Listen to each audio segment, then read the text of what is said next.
Ramdam nyo ba? Parang, yun kaya natin ang aircon. Mainit, Emma. Mainit ba? Oo, mainit ang panahon eh. Parang nilalamig ako sa suot. Mainit Ako, ba? hulas kung hulas. Oh, taray ng Gusto mo Tagalog yan, naman yung ni aking amiga. Tagalog. Pero syempre, Paano yung hulas? Hulas kung hulas ako. Ba't ang social pagkakasabi pag kami mga Pinoy hulas? Hulas Ay, hulas! Sige nga, yung medyo jologs gusto ko. oo. Hulas kung hulas, guys! Maganda pa rin Ay, talaga. pero pangit pa rin. Ito. Pero siyempre kailangan pa rin maganda tayo, kahit sweaty especially pag nasa beach pa tayo ngayong summer or kapag gagala tayo, di ba guys? Yes, right. Ano nga ba ang dapat makeup natin kapag summer?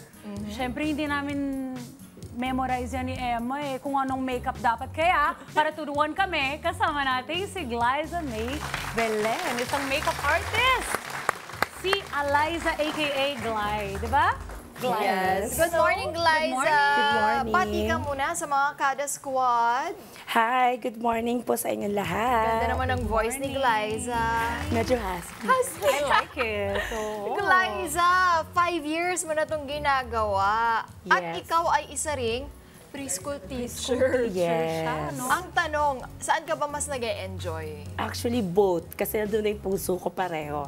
Yun. Pero dito, ang gagawin mo ngayon, dito sa Kada Umaga, ituturuan kami dito sa summer makeup. Ano bang difference ng summer makeup sa iba pang makeup na ginagawa natin? Yes, usually for everyday makeup, ito yung komportable ka lang. Ito yung look, ito lang yung kapal ng blush on, yung kapal ng lips. Pero pag welcome summer makeup, ito talagang may glow. May pa-sun-kissed ang effect natin. Wow. Even Sun-kissed. lumublob ka sa tubig, lumabas pa rin yung ganda. Hindi mawawala? hindi mawawala. Hindi talaga. Ay, So, gusto dapat ko yun. waterproof lahat. Yes. Waterproof lahat. Kahit pagpawisan ka na, hindi pa rin. Kahit na Pwede ba yung sunburn. gusto ko yung makeup, Gly, na yung pawis ko glitter. Yeah, yung Ay, medyo wow. glowy.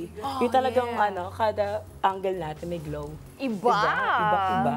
Okay, since marami naman sa atin nagpupunta sa beach at sa pool, swimming pool, ano bang klaseng makeup yung pwede nating gawin, i-apply? Yeah, for now, doon tayo sa look na medyo glowy and then may impact talaga ng sun-kissed makeup natin. Kasi even morena and yung mapuputi, mas prefer nila pag summer yung hindi ka maglalagkit. Oo. Diba pag naglalakad ka sa beach, tapos ang makeup mo is medyo makapal-kapal, medyo is a no-no. Yes. Kailangan No-no. talaga perfect angle sa camera mo, even the sun, pag tumutok sa'yo, ang ganda. Ang ganda. Ay, Kaya gusto naman ko ngayon yan, makakasama Gly. natin si Jana as our model.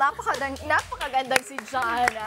Ay, may mga fans ka dito, Jana. In fairness. Go, Kaya Jana. naman, siya ang ating magiging model, Glyza. Ano bang Yes. una nating gagawin? So, first muna natin is mag-spray muna tayo ng setting spray. Siyempre, walang huhulas, walang matatanggal na any product.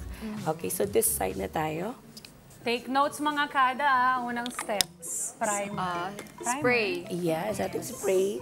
And then, magkaroon din tayo ng kaunting medyo sunscreen, light lang na sunscreen. Pero kung nakapaglagay ka naman na una, pwede na. Okay. Importante po yun mga kada ha. Minsan yung ginagawa nila, sunblock and then primer. So importante po talaga na meron pa rin kayong sunblock, sunscreen sa inyong face. Naku, yan ang kailangan nating alagaan. Di ba, Mami? Si Mami nag-hi, oh. Basta, syempre, pipiliin pa rin natin yung sunblock natin, Mami. Meron na ngayon yung mga nakasachet. Mabibili nyo yun. Saka Ano meron lang din siya. ngayon yung mga may color ng konti. Oh, tinted. Parang, tinted. Okay, okay para bang gamitin naka-makeup yun, ka rin. Glyza, ang tinted sunscreen? Yes, pwede po yun. Alternate po yun sa tinted sunscreen sa foundation. Ayun, Mami. Para makatipid, ako ganun lang ginagawa ko talaga. Dito sa Kada Umaga, tinted ano lang din ako, moisturizer. Andun na. Ako naman, ang ginagawa ko, meron din akong sunscreen na tinted siya. So bago ko umalis ng bahay, nilalagay ko muna yan. Para at least, if lalabas ka, ready na ang skin mo, protected ka pa Sa sun. sa sun. Correct. Ano ba? Bakit ba importante itong Wait lang. mag-makeup tayo? Protected sa sun pero not sa camera. Kaya mag-ingat pa rin po tayo dyan. Ayan, yun na. Ayun na. Kasi nangyari lang yon sa akin kanina mga kada. Mag-ingat po kayo dyan. Huwag kayo maniniwala sa mga online Pero seller. dito hindi kayo masascam, mga Dito kada. hindi. Kaya bakit importante ba yung mag-makeup tayo, Glyza? Kahit saan tayo mapunta? Yeah, to look beautiful. In every angle, talaga. Kasi ano din yan, impression din, mga kada. If people will see you na presentable ka, then yun ay magiging first impression nila sa'yo. Paano pag nakita ka ng mga taong hulas-hulas ka, hindi ka nakaayos, di ba? Yun na yun eh. Parang magiging impression nila, bakit hindi marunong mag-ayos tong tao na to? And for your mood. Because diba, when you look good, you feel good. That's right, amiga. Yan. So ano nang ginagawa natin? Kanina, anong ginawa natin? Foundation, the Foundation. base. And then the concealer na. Concealer. Uy, yan ang favorite ko. Takpan ng eye bags na pinagpuyatan natin. Bakit ba, Jana? Bakit ka natatawa? Pinagpuyatan natin ang eye bags pero kailangan natin takpan. Mami, yan yung mga kailangan yung bilhin ha. Sunblock, tapos moisturizer, tsaka concealer. Minsan kasi hindi natatakpan ng ano natin, foundation yung dark spots. So, kailangan natin ng concealer. Meron na tayong mga drugstore makeup ngayon na affordable. True. Pwede nyo nang bilhin. Tapos, depende naman yan sa skin nyo, mami, kung anong magiging okay, di ba? Encourage Titignan nyo lang natin yung muna. mga mommies, Emma, magme-makeup. Yung mga misses, Tapos diba? para magulat si Mister, Oo. pag uwi, naka-summer makeup. Oh, diba? Tuwag-tuwa si Mami, oh. Tingnan mo naman kung paano niya ginawa Ano ang nang blush. ginagawa natin, Glyza? For the blush. For the For the blush. blush, ginamit mo ang parang lipstick. It's a cream type of blush. Ah, ito so, mga kakapit-kapit siya talaga kahit magbabad ka sa araw. Ah, okay. Yeah. So, kailangan natin ng matibay na pundasyon. Ng blush on. Meron ako mga questions. Like, ito Yes. bakit hindi powder pero yan yung ginamit mo para alam Cream ng mga base. kada natin? Yes, kasi cream type gagawin natin para hindi siya mag-remove, mag-cake, ganon. And then yung meron tayong sinasabi na yung product is once na iba yung from cream type, tapos naging powder, tapos madalas kasi napapawisan tayo. True. So, natatanggal siya kaagad. Oh, yes, di ba? actually, nangyari So, maganda talaga na stable na talaga yung product. Lalo na, pupunta tayo ng mga beach, Yeah. mag-swim tayo, di ba? So, kailangan, pag ahon natin, baka mamaya wala na yung dito. Oo nga eh. Iba-iba na. So, maganda pa rin po yung ganyan. Yung tint ba, okay din ba yun? Yeah, pwede Mga siya. tint. Pero, ang hirap lang i-blend ng tint, no, Marisa, Glyza? So, anong pwede mong advice sa mga kada natin? Kung saan mas flexible yung kanilang face, yung skin, dun sila. Pero kung depende sa occasion, more on to blush, na cream type, then sa on powder. Tsaka careful lang tayo mga kada kasi 'di ba meron ngayon na lip and cheek tint. Syempre nilalagay na natin sa cheeks natin, 'di ba may ginagamit doon na brush, tapos ilalagay pa natin sa lips natin. So for proper hygiene lang, 'di ba? Siguro better to use na lang your fingers, pero maghugas pa rin po ng kamay. Oh, yes. 'Di ba? Maganda rin 'yon, mga tint, mami. Malay nyo next time magbigay na tayo ng tint dito. Sana magbigay tayo ng tint kasi pwede mong gamitin like what she said. Anywhere. no? Oo. And So said ano nang here, ginagawa here. natin? Minsan nilalagay pa nga Ay, as oo, eyeshadow. Di ba, Gly? Di ba, Glyza? Mas maganda. Ay, mas Oo, maganda. maganda. Ako kasi hindi ako nagme-makeup. Wow! Woke up like this! Ito na yun. Pagising ko, uy, okay, I'm ready to go. Wow. Pero gano'n naman talagang kaganda si Emma kahit Di, wag walang ka man- makeup. Hindi, Tigilan ano mo, lang. wala akong panlibre, amiga. Hindi lang siya naka-exage na eyelashes, ganyan. Pero ganun kaganda ang mukha niya kapag Mamaya, walang libre makeup. kita Promise. Pero ano nang ginagawa No natin? need. We have the eyeshadow na. Just so we're using Bakit ba importante mag-eyeshadow? Gusto mo yung ano ako dito, curious. para namang merong gandang point sa mata natin. Tantalizing eyes pagkaahon sa ano. Ay, tantalizing eyes. yeah, Patingin, mga patingin ganon. Paano sample. ahon, Glyza? Tantalizing eyes. Ay, I love it. Gawin mo ulit. Ganun Diyan, na, Jana. ito, Glide sa Ahon. camera. Check natin yung tantalizing Si Jana eyes. daw ang gagawa. Jana. Paano pa? Oh. Pikit mo na, pikit. And then Napansin mula. ko lang yung blush on, ano siya, no, buo. Glyza, bakit kailangan here, buo? dito, para kita siya. Okay. And then kapag nag-smile tayo, sakto siya. Hindi na ni sa baba. Dapat nandito, on point. On point. Term nila. O hanggang dito mga kada kasi minsan yung blush on nandito lang. So, dito po yan ha, ang paglagay. Ako naman sabi ng assistant ko lagi na, bakit isang side lang, ma'am? Alin? Minsan nagpa-blush on ako. Sabi niya, yung isang side halata, yung isa wala. May mga ganon. So you really have to take a selfie first to see kung kung paano ka mag-register sa camera or sa ibang tao. Kasi yung mirror, minsan, feeling maganda tayo, di ba? Pag nasa mirror. Pero ato, magtanong naman tayo kay Glay. Yung tips naman sa mga pawisin or hulas kung hulas. Lalo na mainit yung panahon, Glyza, anong dapat nilang gawin or gamitin?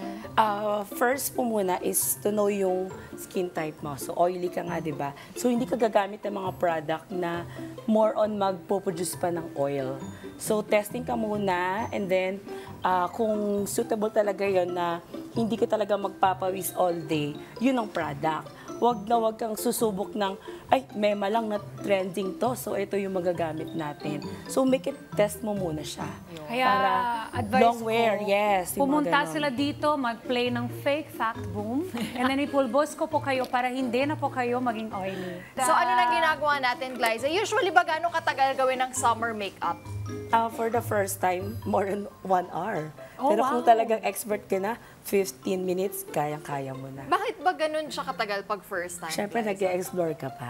Kung ano yung mas bet mo for your look, and then yung itong clothes mo, babagayan mo pa. Pero kung talagang ano ka na, pak, okay na siya. Important, ang mahirap talaga mga kada, yung parang no makeup look. Yung po Actually. yung mahirap i-achieve. Kasi Yeah. akala natin minsan ang dali, kasi ang konti lang nang nilalagay, ganyan. Pero yun po talaga yung mahirap i-achieve, ang no makeup look. Na parang summer makeup na rin na ginagawa ngayon ni Glyza kay Jana. So, ine-explore pa. So, ano na tayo? Baka Up to- matanggal, hindi pa matatanggal. Kailangan matibay po ang glue na gamitin for Yes, that. kapit na kapit. Oo. Kamusta na Lashes si Jana na tayo. dyan? Let me check. Okay ka lang ba, Jana? Feeling ko ang ganda ko na. Feeling daw ni Jana Kalahati daw na I ganun. feel Maganda ka like talaga, important Jana. din, Emma, yung prep, katulad ng kanina ginawa niyang primer, tapos may nalagay pa siyang sunblock, di ba? Importante na i-prime natin ang ating mukha, summer or hindi summer. Importante po yun kasi talaga when you use those kind of products, talagang mababago yung skin mo. Pwede ma-mature, di ba, Glay? Yes. Gaano ka-importante ang pagpa-prime natin sa mukha or prep bago mag-summer makeup? Yes, for preparation na rin yan na huwag madamage yung skin. Huwag madamage yung skin. Tama yun, mga kada. Let's take notes, ha? Importante talaga na nakaano tayo, makeup for our outing para yung mga OOTDs mag-aganda. Ikaw, Ems, pag ganyan, may summer makeup ka na, ano ba yung sa buhok mo? Paano yung hair? Wala, kung paano na lang siya. Actually, mga kada, ako kasi hindi talaga ako mahilig mag-ayos. Like what you see right now, ito siya. Pero pag nakita niyo ako sa labas, normal. Yung normal mo, Ito pala nakaayos hindi din. normal. Kasi ang ganda. Wala, hindi normal. Hindi, mahilig lang talaga ako. Siguro ang makikita nyo lang sa bag ko, sunblock, tapos tint for my lip and cheek.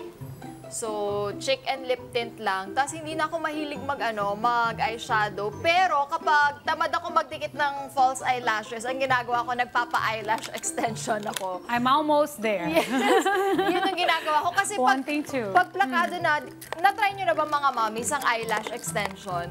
Hindi pa. Kailangan sumali kayo ng Mrs. KU para meron kayong gift certificate nun. Kasi pag naka-eyelash extensions kayo, parang yun na, parang, uy, Tantalizing plakado na. eyes agad-agad. Tanungin natin kay Glay Yes. naman, anong advice niya sa hair? Paano naman sa buhok, Glay? Beach wave. Ay, beach waves. Beach wave Ito, ang babae. parang ito.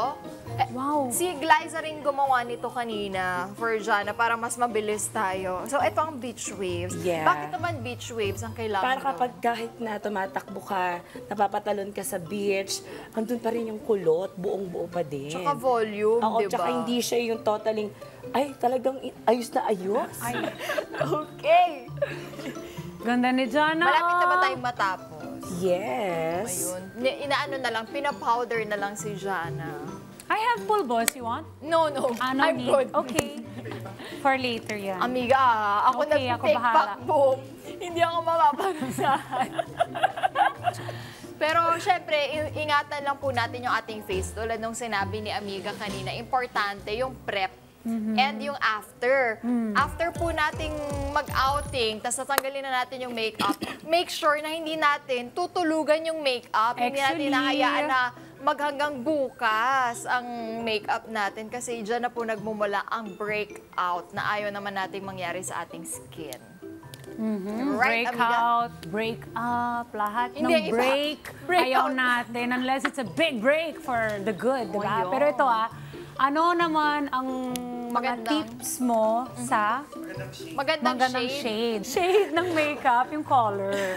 Okay, more on neutral. When it comes sa ating eyes, neutral color. Brown. Yeah, brown, mocha, and then yung put natin ating glitter, ganyan, para medyo may dating, may ano. And then sa blush, yan, medyo pink, medyo more on peach, para buhay na buhay. Youthful ang datingan.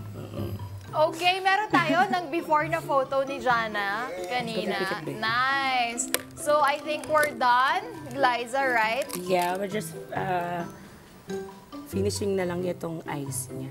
Ay, nananervous ako sa ganyan. Ayan, ginagawa ang lashes. Kaya Ikaw ako- nagaganin ka rin sa lashes mo? Oo, pero manipis kasi yung lashes ko eh. Ako takot ako sa ano na yan, accessory na yan. Curler, eyelash Yeah. curler. Nagaganon din ba kayo mga mami? Naiipit yung mata ko dyan eh. Naipit, mami. Oo nga eh. Tapos minsan, ako nga pag natanggalan ako ng isang eyelash, yung isang hair lang, nangihinayang na ako. Parang gusto ko ibalik ulit siya. Dahil manipis yung lashes ko. Parang gusto ko ibalik. Pwede ba ibalik? Gawin mo. Di ba, Ibenta mo mami? kaya. Tabi mo, tapos ibenta mo. Ganyan. Pero alam mo, weird kasi yung lashes ko dahil, di ba yung the usual lashes parang pataas dapat, yung sa akin pa sa lubong. Parang yung lashes ko sa baba, paangat, tapos ito pa baba, parang ganun. So, hirap nakaganon din. sila? Okay, and Okay, we're here we done. go. Imagine mo, nakapagchikahan kami ng ganun, di ba, Glyce? Grabe ang chika natin kung ano na pa sinabi ko. Pero Ayan. tingnan mo naman si Tapos Jana. na, lipstick na lang. Ang fresh, ang ganda. Ito mga kada ha, ang tip ko sa inyo, meron ng mga lipstick na nabibili na pang matagalan. Di ba, Glyza? Yeah. Tulad ng ginamit ni Glyza ngayon, pang matagalan yan. Di ko lang pwedeng sabihin yung brand. Pasok po na kayo sa kada umaga. Correct. So, we're done. Yun. Ayan, oh. Direct pakita naman natin. Yun, Glyza, ito na lang. Anong tips yung mga kailangan gawin, Glyza, for our kada, for a summer look makeup? For summer look makeup natin, syempre, identify natin yung skin type natin before tayo maglagay ng products. And then, syempre, lagi tayong maglalagay ng sunscreen kasi nga, tututok sa atin yung araw. So, kailangan protected din yung skin natin for all types of product na ilalagay po natin. And then, kung gusto niyo po magpa-makeup, ayan, book niyo na po ako, make an appointment to Beauty by Glaze. You can like and follow my page and message me. Thank you, Glyza. Maraming salamat. And thank you, Jana. Kamusta ka, Jana? You liked it? Hanggang ganda-ganda ko. Wow, Feeling see? daw ni Jana ang Perfect. ganda. Maraming Ready na sa salamat. Ready daw sa Ready na for summer. Thank you very much. Hello mga Kanet25! This is Diana Menezes, and for more Kada Umaga updates, just click the subscribe button and follow us on Net25 social media pages at Net25 TV and at Net25 Entertainment.